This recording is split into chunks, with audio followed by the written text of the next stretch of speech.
Welcome to my YouTube channel English classroom. এখন আমি এসে গেছি 7:30 থেকে কিছুটা লেট হয়ে গেল, আমি দুঃখিত, আমাকে ক্ষমা করবে। আজ আমি এই মুহূর্তে এই সাত সকালে বিবেকানন্দ নিয়ে একটা প্যারাগ্রাফ লেখাবো। প্যারাগ্রাফটা একটু বড় হবে, খুব মন দিয়ে শোনো। ইংরাজি সেন্টেন্স গঠনের পাওয়ার তৈরি হবে এবং স্পিকিং করার পাওয়ার তৈরি হবে। প্লিজ শুনবে মন দিয়ে, ইংরাজি শিখে যাবে, ইংরাজির নানান দিক শিখে যাবে। প্যারাগ্রাফ রাইটিং মানে ইংরাজির নানান দিক শেখা যায়, কারণ এসব গঠনমূলক ব্যাপার। তা আমি প্রথমে বলছি, আমাকে ভালো লাগলে লাইক দেবে, অবশ্যই শেয়ার করবে, কমেন্ট করবে, যুক্তিসঙ্গত কমেন্ট অবশ্যই কমেন্ট করবে এবং সাবস্ক্রাইব করবে। দেখো কি বলছি। স্বামী বিবেকানন্দ, তোমরা জানো, ভারতের তথা বাংলাদেশের এক স্বনামধন্য, এক ত্যাগী পুরুষ, স্যাক্রিফাইসিং পার্সোনালিটি। জীবনের ত্যাগকেই উনি সবচেয়ে গুরুত্ব দিয়েছিলেন, ভোগকে একেবারেই নয়। কি বলছি দেখো, Swami Vivekananda a great বৈদান্তিক master. Swami Vivekananda a great বৈদান্তিক master. আমি রিপিট করে করে বলবো, Swami Vivekananda a great বৈদান্তিক master. Swami Vivekananda মানে বেদান্ত শাস্ত্রে পণ্ডিত ছিলেন এবং বেদান্ত শাস্ত্রকে উনি নিজের জীবনে অ্যাপ্লাই করেছিলেন, প্রয়োগ করেছিলেন বা ঢেলেছিলেন। কি লিখছি দেখো, স্বামী বিবেকানন্দ ওয়াজ a tremendously dedicating religious and spiritual leader, not only of India but also of the world as a whole.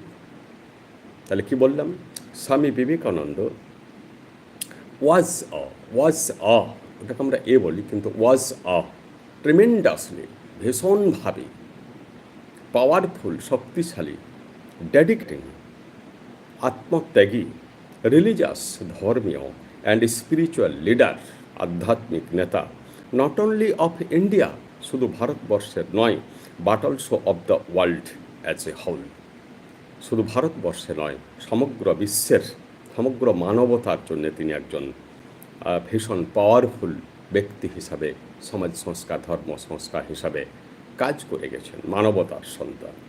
তারপর দেখো আরেকবার পড়েছি, Swami Vivekananda was a tremendously powerful, dedicating, religious and spiritual leader, not only of India, but also of the world as a whole. একটা sentence হলো, ভালো করে শোনো next সেন্টেন্সটা। একটু সেন্টেন্সগুলো বড় করেছি, উঁচু ক্লাসের ছাত্রছাত্রীর জন্য ভালো হবে, তবে নিচু ক্লাসের ছাত্রছাত্রীরা শোনো, তোমাদেরও কাজে লাগবে। স্পিকিং এবং রাইটিং দুই ক্ষেত্রেই ওয়ার্ড স্টক হবে। আমি ওয়ার্ডগুলোর মিনিং বলে যাব, আমাকে দয়া করে আমাকে কমেন্ট করবে। He was a son of humanity as a whole. He was a son of humanity as a whole. তিনি সামগ্রিকভাবে মানবতার সন্তান ছিলেন। He worked throughout his life for the well-being of mankind, for the well-being of mankind and for the upliftment of the women and the downtrodden. Downtrodden মানে যারা নিচে পড়ে আছে। তাহলে কি দাঁড়াচ্ছে, হি ওয়াজ এ সন, তিনি একটা পুত্র ছিলেন, অফ হিউম্যানিটি, মানবতার সন্তান ছিলেন, থ্রু আউট না, as humanity, as a whole, সামগ্রিকভাবে তিনি মানবতার সন্তান। He work throughout his life, তিনি সারা জীবন কাজ করেছিলেন for the wellbeing of mankind, মানবতার কল্যাণের জন্য, and for the upliftment of the women, এবং স্ত্রী জাতিকে উন্নত করার জন্য, তাদের অবস্থার উন্নয়নের জন্য, অ্যান্ড দ্য ডাউনট্রোডেন, ডাউনট্রোডেন মানে নিপীড়িত, যারা নিচে পড়ে আছে, যারা বিপর্যস্ত, র্যাচেড বলা হয়, ডাউনট্রোডেন বলা হয়, ভালো করে বুঝবে। ডাউনট্রোডেন মানে যারা নিচে পড়ে গেছে, মানে যারা দরিদ্র, অবহেলিত, বঞ্চিত, তাদেরকে আবার বলা হয় র্যাচেড। তো তাদেরকে তিনি উপরে তোলার জন্যে তিনি সারা জীবন কাজ করেছেন। স্বামী এবারে প্যারাটা চেঞ্জ করবে। Swami Vivekananda was called Bilu by his kith and kin with adoration. Swami Vivekananda was called মানে ওকে বলা হতো প্রাথমিকভাবে বিলু বলা হতো, বাই হিজ কিথ অ্যান্ড কিন মানে নিজের লোকেরা, আত্মীয় স্বজনরা তাকে বিলু বলতো, উইথ অ্যাডোরেশন মানে ভালোবাসা, সাদরে তাকে আদর করে তারা তাকে বিলু বলতো। His original name was Narendranath, তার অরিজিনাল নেম হলো নরেন্দ্রনাথ, পুরো নামটা Narendranath. The family was educated, পরিবারটা কেমন ছিল? The family was educated, cultured and aristocratic, পরিবারটা ছিল শিক্ষিত, কালচার্ড মানে সংস্কৃতিবান, অ্যান্ড অ্যারিস্টোক্রেটিক মানে অভিজাত, মানে খুব লাইফ স্ট্যান্ডার্ড হাই ছিল। তাহলে কী দাঁড়ালো? His original name was Narendranath Dutta, Narendranath Dutta. The family was educated, educated মানে শিক্ষিত, কালচার্ড সংস্কৃতিবান, অ্যান্ড অ্যারিস্টোক্রেটিক মানে অভিজাত, মানে টাকা পয়সা যেমন ছিল টাকা পয়সা খরচাও করতে পারতেন, লাইফ স্টাইল খুব হাই হলে তাকে বলা হয় aristocratic. His father Biswanath Dutta was the attorney general of Kolkata high court, তার বাবা ছিলেন বিশ্বনাথ দত্ত, তোমরা জানো কি ছিলেন উনি? কলকাতা হাইকোর্টের অ্যাটর্নি বলে একজন বিশিষ্ট উকিল ছিলেন, এক ধরনের উকিলকে বলা হয় attorney the Calcutta high court. He earned a lot of money, মানে বিশ্বনাথ দত্ত অনেক টাকা উপার্জন করেছিলেন, but he was so much spendthrift and liberal minded, কিন্তু তিনি ছিলেন প্রচণ্ড স্প্যান্ডথ্রিফট, মানে হচ্ছে প্রচণ্ড টাকা পয়সা খরচা করেছে। স্প্যান্ডথ্রিফট কথাটা মনে রাখবে, অমিতব্যয়ী, যার উল্টো হচ্ছে মাইজার, মাইজার মানে কৃপণ। অমিতব্যয়ী ছিলেন তিনি, মানে টাকা পয়সা ব্যয় হিসাবে খরচা করতেন, বেশি খরচা করতেন। অ্যান্ড লিবারেল মাইন্ডেড মানে খুব লিবারাল মাইন্ডেড মানে উদার মনস্ক ছিলেন, মুক্ত হস্তে তিনি খরচ করতেন।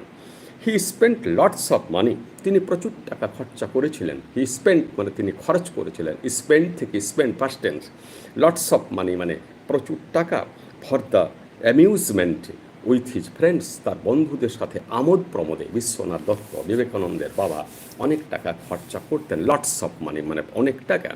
So he borrowed money from the money লেন্ডার্স and Vivekananda became poor from his very childhood, as he was inherited only a lot of loan of his father. তাহলে কী দাঁড়াইলো? সো হি বরোড মানি, মানে যেহেতু বিশ্বনাথ দত্ত বিবেকানন্দের বাবা খুব অমিতব্যয়ী ছিলেন, তাই তিনি যারা মানি লেন্ডার মানে যারা টাকা দেয়, সুদখোর বলা হয়, মানি লেন্ডার যারা সুদের বিনিময়ে টাকা ধার দেয়, তো বিশ্বনাথ দত্ত তাদের কাছ থেকে অনেক টাকা ধার করেছিলেন। And Vivekananda became poor, Vivekananda দরিদ্রই থেকে গেলেন, ফ্রম হিজ ভেরি চাইল্ডহুড, একেবারে বাল্যকাল থেকে বিবেকানন্দ দারিদ্র্যাবস্থার মধ্যে পড়ে গিয়েছিলেন।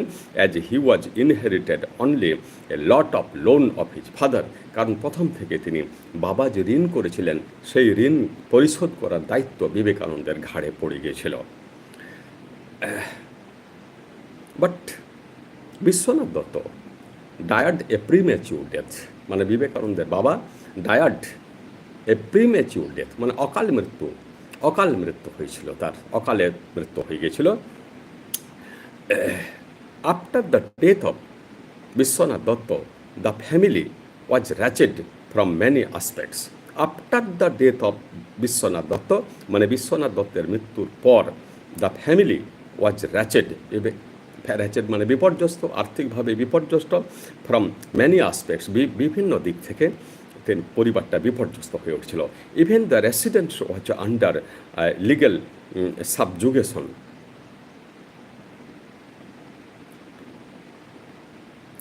লিগেল মানে তার রেসিডেন্সটা লিগেল সাবজেক্ট মানে আইনি ঝামেলার মধ্যে পড়েছিল।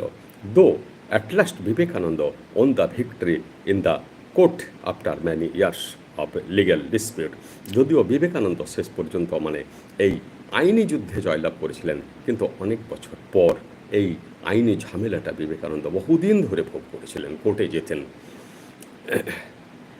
ইভেন হিজ মাদার ভুবনেশ্বরী দেবী, তার মায়ের নাম ছিল ভুবনেশ্বরী দেবী, ভুবনেশ্বরী দেবী ওয়াজ অ্যাভিক্টেড ফ্রম হার হাজব্যান্ডস হোম, তার হাজব্যান্ডের যে ঘর সেটা থেকে তাকে উচ্ছেদ করা হয়েছিল, তার আত্মীয়রা তাকে উচ্ছেদ করেছিল তার স্বামীর বাড়ি থেকে, মানে বিবেকানন্দের মাকে বিবেকানন্দের বাবার বাড়ি থেকে অর্থাৎ শ্বশুরের যে ভিটে মাটি সেটা থেকে উচ্ছেদ করেছিল। And took shelter in her father's home, এবং তিনি তার বাবার বাড়িতে আশ্রয় নিয়েছিলেন বিবেকানন্দের মা Bhubaneswari Devi. Next para change করছি, মনে রাখবে প্যারা চেঞ্জ করে করে লিখতে হয়। Narendranath was very reasonable from his very childhood, Narendranath বাল্যকাল থেকে প্রচণ্ড যুক্তিবাদী ছিলেন, প্রচণ্ড যুক্তিবাদী। আবার বলছি, আমাকে কমেন্ট করবে, যুক্তিসঙ্গত কমেন্ট করবে, আমি প্রশ্নের উত্তর দিতে রাজি আছি। One day he began to smoke, প্রথম থেকে খুব যুক্তিবাদী ছিলেন। ওয়ান ডে, একদিন, he began to smoke from the hubble bubble of the low caste in his father's office. Hubble bubble মানে হচ্ছে হুকো। বিবেকানন্দ খুব যুক্তিবাদী ছিলেন, তো হুকোগুলো ওর বাবা শূদ্রদের জন্য, নিচ জাতির জন্য হুকো আলাদা রাখতেন, আর উঁচু জাতির জন্য আলাদা রাখতেন। তো বিবেকানন্দ কী করলেন, সেই নিচু জাতির হুকো থেকে টানতে লাগলেন। ইন হিজ ফাদার্স অফিস, বাবার অফিস। আরেকবার বলছি সেন্টেন্সটা। One day Vivekananda began to smoke from the hubble bubble মানে হুকো of the low caste in his father's office. When his father told him that it would transform him into a low caste man, he readily replied that he wants to see how it becomes. যখন এটা দেখে তার বাবা বললেন যে তুমি যদি এই হুকোটা খাও তাহলে তুমি নিচু জাতিতে রূপান্তরিত হয়ে যাবে, তখন বিবেকানন্দ সাথে সাথে উত্তর দিলেন, ইনস্ট্যান্টলি, র্যাডিলি প্লাড মানে সাথে সাথে উত্তর দিলেন যে কি করে এই হুকোটা খেলে, শূদ্রদের হুকো খেলে সেই লোকটা হুকো খায়, সেই লোকটা মানে শূদ্র হয়ে যাবে, আমি সেটাই পরীক্ষা করার জন্য হুকোটা টানছি বাবা। Becomes there for Naren had to struggle a lot with his neighbours. এই জন্যে তার প্রতিবেশীদের সাথে বিবেকানন্দকে অনেক যুদ্ধ করতে হয়েছিল। প্রতিবেশীরা পছন্দ করতো না এটা, কারণ আমাদের সমাজ তো জাতিভেদ প্রথাতে ডুবে আছে। অ্যাজ এ রেজাল্ট, এর ফলে দ্য সারাউন্ডিং পিপল মানে পাশাপাশি লোকেরা, সারাউন্ডিং পিপল মানে পাশাপাশি লোকেরা বিগান টু হেট হিম, তাকে ঘৃণা করতে শুরু করলো, which ব্রট about an anti favourable situation in his life, যেটা তার জীবনে একটা প্রতিকূল পরিবেশ রচনা করেছিল। কারণ পাশাপাশি যদি এইসব লোককে পছন্দ করবে না, কারণ তারা জাতিভেদ প্রথা নানা রকম কুসংস্কারে ভোগে।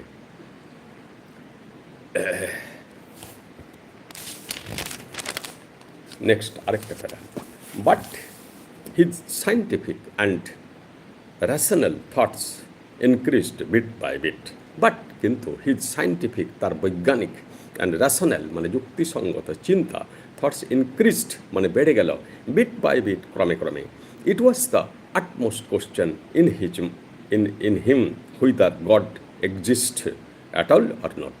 বিবেকানন্দের মনে সবচেয়ে গুরুত্বপূর্ণ প্রশ্ন হয়ে দাঁড়িয়েছিল, ভগবান কি আছে না নাই। আরেকবার পড়ছি, ইট ওয়াজ দ্য আটমোস্ট কোশ্চেন মানে সবচেয়ে গুরুত্বপূর্ণ প্রশ্ন, ইন হিম তার মধ্যে, হুইদার god exist at all or not, ভগবান কি সত্যি আছে না নাই। হি হিমসেলফ টেস্টেড এক্সপেরিমেন্টস, তিনি নিজেই পরীক্ষা করতেন, how to deal it with, কীভাবে এর সাথে ব্যাপারটাকে মোকাবেলা করা যায়।